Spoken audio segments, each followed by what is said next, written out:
नमस्ते दोस्तों, कैसे हैं आप। आज हम बात करेंगे एक ऐसे विषय पर जो हर भारतीय के लिए बेहद जरूरी है। 2024 के आम चुनाव। देश ने अपनी आवाज सुना दी है और नतीजे हमारे सामने हैं। इस वीडियो में हम इलेक्शन के मुख्य अंशों पर प्रकाश डालेंगे, जीत और हार के पीछे के रीजंस को समझेंगे और इस इलेक्शन के इंडियन पॉलिटिक्स पर पड़ने वाले इफेक्ट का एनालिसिस करेंगे।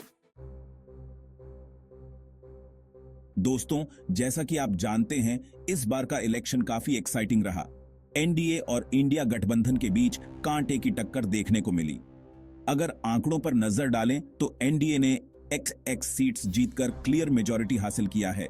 बीजेपी ने इस बार फिर अपनी मजबूत पकड़ बनाए रखते हुए YY सीट्स पर कब्जा जमाया है। वहीं दूसरी तरफ कांग्रेस ZZ सीट्स के साथ दूसरे नंबर पर रही। इसके अलावा हम अदर पार्टीज के परफॉर्मेंस पर भी गौर करेंगे। टीडीपी ने अपने GRH में कितनी सीट्स बचाईं? क्या JDU अपना गठबंधन बनाए रखने में कामयाब रही? शिवसेना, SP, तृणमूल कांग्रेस और शिवसेना UBT जैसे पार्टीज के प्रदर्शन का भी हम डिटेल में एनालिसिस करेंगे। दोस्तों, सीट्स के साथ साथ इस इलेक्शन में वोट शेयर का भी खासा महत्व है। यह दर्शाता है कि किस पार्टी को जनता का कितना सपोर्ट हासिल हुआ है। इस बार बीजेपी को पिछली बार की तुलना में वोट शेयर में XX% की वृद्धि देखने को मिली है, जबकि कांग्रेस का वोट शेयर YY% घट गया है। यह बदलाव कई फैक्टर्स की ओर इशारा करता है, जिनका हम आगे चलकर डिटेल में एनालिसिस करेंगे। क्या यह बदलाव मोदी लहर का नतीजा है या फिर कांग्रेस की नीतियों से जनता का मोहभंग हुआ है? यह समझना जरूरी है कि वोट शेयर का बदलाव सिर्फ संख्याओं का खेल नहीं है, बल्कि यह जनता के मन की बात को दर्शाता है। दिल्ली, जो कि आम आदमी पार्टी और अरविंद केजरीवाल का GRH माना जाता था, वहां इस बार बीजेपी ने सभी 7 सीट्स पर कब्जा कर लिया है। यह केजरीवाल के लिए एक बड़ा झटका माना जा रहा है। क्या यह दिल्ली की जनता का केजरीवाल सरकार से मोहभंग है या फिर मोदी लहर का असर है? हम इस पर भी गौर करेंगे कि आखिर कौन से फैक्टर्स रहे जिसके चलते बीजेपी दिल्ली में ऐतिहासिक जीत हासिल कर पाई। क्या यह दिल्ली की जनता का केंद्र सरकार के कामकाज पर भरोसा है या फिर केजरीवाल सरकार की कमियों का नतीजा है? प्रधानमंत्री नरेंद्र मोदी ने एक बार फिर अपनी संसदीय सीट वाराणसी से शानदार जीत हासिल की है। उन्होंने अपने निकटतम प्रतिद्वंदी को भारी मतों से हराया है। यह जीत सिर्फ एक इलेक्शन जीत नहीं, बल्कि मोदी के प्रति जनता के भरोसे और उनके नेतृत्व में विश्वास को दर्शाती है। मोदी ने अपने कार्यकाल में वाराणसी के विकास के लिए कई योजनाएं चलाई हैं और जनता से सीधा संवाद स्थापित किया है। यह जीत उनके एफर्ट्स का नतीजा है और यह दर्शाती है कि जनता उनके काम को पसंद करती है और उनके नेतृत्व में फ्यूचर देखती है। गृह मंत्री अमित शाह ने भी अपनी संसदीय सीट गांधीनगर से शानदार जीत दर्ज की है।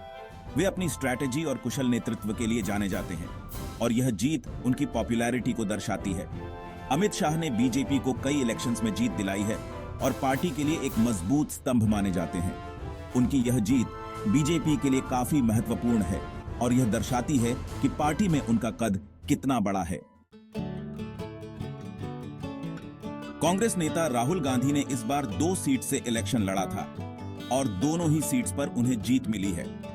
उन्होंने केरल की वायनाड सीट और उत्तर प्रदेश की रायबरेली सीट पर कब्जा किया है। राहुल गांधी की यह जीत कांग्रेस के लिए एक राहत की बात है, क्योंकि पार्टी को इस इलेक्शन में काफी नुकसान उठाना पड़ा है।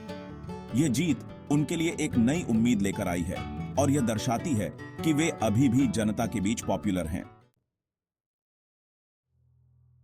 उत्तर प्रदेश, जो कि देश का सबसे बड़ा राज्य है और जहां से सबसे ज्यादा सांसद चुने जाते हैं, वहां इस बार काफी इंटरेस्टिंग मुकाबला देखने को मिला।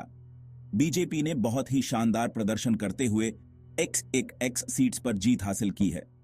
वहीं दूसरी तरफ समाजवादी पार्टी YOY सीट्स के साथ दूसरे नंबर पर रही। BSP और कांग्रेस का प्रदर्शन इस बार खास नहीं रहा। हम उत्तर प्रदेश के इलेक्शन रिजल्ट्स को और गहराई से समझेंगे और जानने की कोशिश करेंगे कि बीजेपी को इतनी बड़ी जीत कैसे मिली। हर इलेक्शन के साथ ही कुछ नए चेहरे संसद में अपनी जगह बनाते हैं। इस बार भी कई युवा नेताओं ने इलेक्शन जीता है और संसद पहुंचने का मौका पाया है। हम आपको मिलवाएंगे 2024 के सबसे यंग सांसदों से, जो अपनी मेहनत और लगन से यहां तक पहुंचे हैं। यह यंग चेहरे देश के भविष्य हैं और इनसे हमें काफी उम्मीदें हैं। केरल, जो कि अब तक वामपंथी दलों का गैरच माना जाता रहा है, वहां इस बार बीजेपी ने अपना खाता खोल लिया है। ये बीजेपी के लिए एक बहुत बड़ी बात है और यह दर्शाता है कि पार्टी धीरे धीरे अपना पैर पसार रही है।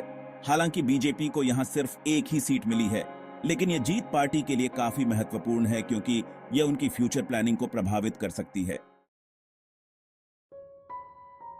इस इलेक्शन में कुछ केंद्रीय मंत्रियों को भी हार का सामना करना पड़ा है। यह बीजेपी के लिए एक चिंता का विषय हो सकता है क्योंकि यह दर्शाता है कि कुछ जगहों पर जनता उनके कामकाज से खुश नहीं है। हालांकि बीजेपी ने बहुमत हासिल किया है, लेकिन केंद्रीय मंत्रियों की हार उनके लिए एक वार्निंग है कि उन्हें अपनी स्ट्रैटेजी में बदलाव करने की जरूरत है। यह भी हो सकता है कि इन मंत्रियों को लोकल इश्यूज का सामना करना पड़ा हो, जिसके चलते उन्हें हार का सामना करना पड़ा हो। दोस्तों, यह थी 2024 के आम चुनाव की एक ग्लिम्स। हमने देखा कि किस तरह एनडीए ने शानदार जीत हासिल की और नरेंद्र मोदी एक बार फिर देश के प्रधानमंत्री बने। हमें उम्मीद है कि यह एनालिसिस आपको इलेक्शन के नतीजों को बेहतर तरीके से समझने में हेल्प करेगा। वीडियो देखने के लिए आपका बहुत बहुत धन्यवाद। अगर आपको यह वीडियो पसंद आया हो तो इसे लाइक और शेयर जरूर करें। ऐसे ही इंटरेस्टिंग और जानकारी से भरपूर वीडियोस देखने के लिए हमारे चैनल को सब्सक्राइब करना ना भूलें। नमस्ते।